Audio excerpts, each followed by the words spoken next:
Welcome everybody on this new format on the channel. Today we will be looking at some points that make or make not a model plane brand worth it. Today we're gonna take a look for our first episode on one of the most loved airplane model brand on the entire world, Daron Realtoy. So first of all, a little history. Daron Realtoy is an American brand that is making currently model planes at small scale. We don't really know the specified scale as it changes varying from the aircraft that is pictured. All we know is that those model planes are loved. I mentioned before, today we're gonna compare. We're gonna look at some points, and first of all, we're gonna look at scale. Well, actually, not to be mean, but on this side, they don't really get the points. Like, on scale, it's a bit odd. Some planes are bigger than others, even though some are a bit irrational, like 77 versus A380 looks normal. But 777-300 versus A380 looks also normal. But A330 versus A330 doesn't look as scaled as it should. So on the scale, varying from aircraft, it's a bit strange, but it's in a pretty good size. Talk about realism versus the real aircraft. Daron Realtoy, or you may call it, are realistic. The wings are almost as identical as the real aircraft, even though winglets are a bit messed up like on the A330. The liveries are very detailed on some. We even have registration. But what really makes the default on the realism of Daron Realtoy is those landing gear. The front landing gear is absolutely the same on every single Daron aircraft, with a little hole in it to make you believe it retracts, but it will never retract. There is always two pair of wheels. That seems a bit odd. Like look at the 787, look at the A380. I know it's for playability function. Even though we're gonna mention that later, it's making lost the point on realism. I'm giving the points, but this is a big mistake. Brief, but we're gonna talk about the play function. As I mentioned before, the landing gear is odd, but it permits us to do very fun things with it. Making realistic rear landing gear is always a pain to do on a plane, so making those toy landing gear is much better. To play, first of all, you can land, and it's very satisfying. You can take off even though they don't get off, which seems a bit off. Those landing gear are adding a lot of playful function, and the fact that it's plastic and a good scale in the end make it very playable. At my sense, the most playable and realistic airplane model. Now we're going to talk about liveries. What liveries do we have? So Daron Realtoy has made a bunch of liveries that they actually make, and that is not existing on real aircraft, but they also made a bunch of, they mostly make real liveries that are pretty well done actually.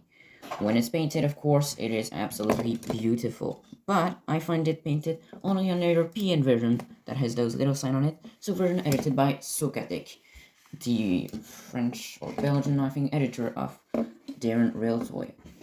And now the liveries from the normal one, the one you find on the other side of the world, in America specifically, are made with stickers. And oh boy, that's not a good idea. They always peel off. That is a pain to not have been annoyed by. Sorted as stickers that take dust. Although some planes have registration, others don't have them. And that is a bit of a shame when you know that some have and some have not. Strange choice. Let's talk about the durability and sustainability of those planes. So, for me, those planes are not fragile at all. I mean, you really must go to break the airplane. Yeah, I make it, obviously. That's not the problem. They are absolutely perfect. If you want to play with them, make them land, they will not break apart. And even though the paints or the decals are a bit fragile, the sustainability definitely marks the points. And they are very, very solid. On the other side, if you're looking for realistic airplanes to put in your room to decorate, well, Daron is probably not the good choice. a lot of the airplane does not come with a stand to put on it and to display its flying. Even though some come with it, and you can still find little holes under them, like on this Air Canada, it's a bit rare, and if you find it on the second-hand market like I did, you do not have them. Although they are pretty big, I would not say they are good for display. Let's talk a bit about packaging. We're gonna let those individual planes go off, and we're gonna take 2 minutes to range on packaging. So, Daron comes with a variety of packaging. First of all, you have the individual plane like this, which obviously came in a really nice box, very nice displayed, often with a stand as I said, with a cute drawing on the back.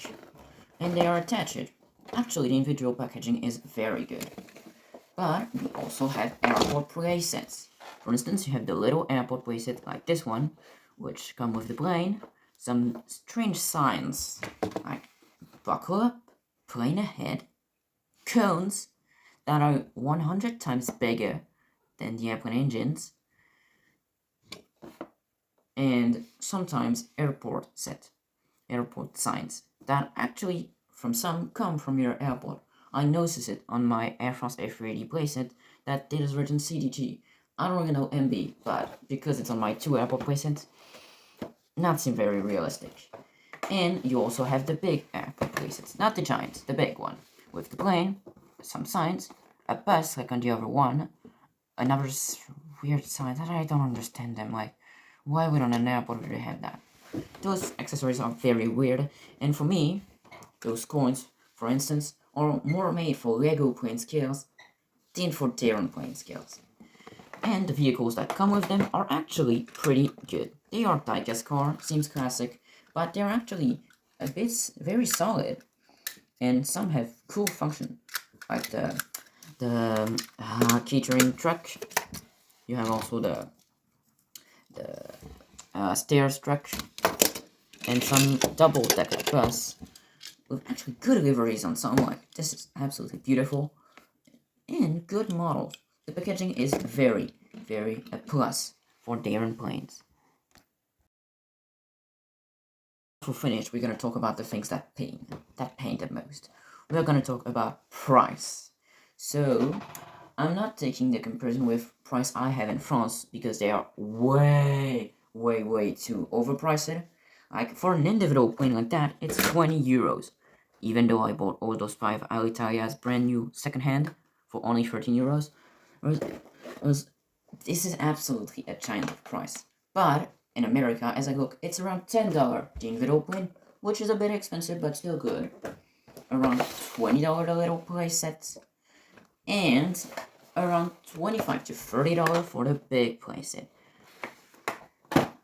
It sounds overpriced, and for me it is overpriced. Maybe not for you, but for me it is. So the price is not an advantage. I mean, come on, you can do like Hot Wheels that are saying cheap diecast cars. They're only for $1. Why would they be so expensive? Maybe the license.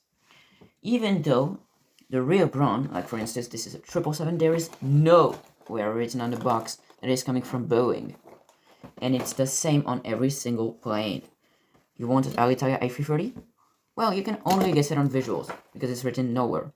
And that is maybe, for me, the explanation of why did some model look a bit weird. Like, look at the winglets of the A330. They're not good. And it's maybe because they're not copying at 100% the Airbus design, so Airbus cannot sue them. Even though they make literal factory livery with Airbus and Boeing written on them, it's just weird. So to conclude this video, I would say that airplanes are a little overrated. Even though we only see them by specific collectors or little kids playing and feeling like 100% avgeek, they are for me a bit overrated, overpriced, and it lacks a bit on realism, but they are the perfect toy for playing with model planes. So to display it, nah, forget about it. But to play with it, absolutely yes. I want to know your thoughts in the comments. So if you ever have any thoughts, just tell it to me in the comments. Feel free to say anything you want, and if you disagree with my final judgment, just remember it's my opinion, it's not everyone's opinion. And now for me, see you next time for another brand review